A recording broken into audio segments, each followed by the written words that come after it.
ইসলামের পথে আসতে বাধ্য হয়ে যায়।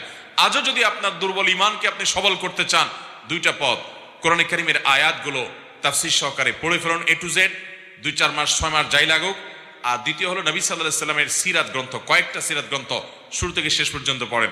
সাহাবা ইকরাম তাদের বাচ্চাদেরকে নবীজির সিরাত এবং জীবনী শেখাতেন।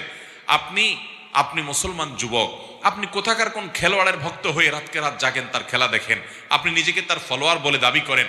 আপনি কি জানেন আপনি যে নবীর উম্মত, তার চাইতে জনপ্রিয়, তার চাইতে মানুষের ভালোবাসা বেশি পেয়েছেন এমন কোন মানুষ আল্লাহর জমিনে একটাও সৃষ্টি হয় নাই, কিয়ামত পর্যন্ত হবেও না। যে সমস্ত মানুষদের অনেক ভক্ত আজকাল আছে, হয়তো কোনো বিনোদন কর্মী, হয়তো কোনো তথাকথিত তারকা, হয়তো কোনো খেলোয়াড়, ফুটবলার, ক্রিকেটার, বিভিন্ন ক্ষেত্রে যাদের নৈপুণ্য দেখে পৃথিবীতে লক্ষ লক্ষ কোটি কোটি মানুষ তাদেরকে ফলো করে।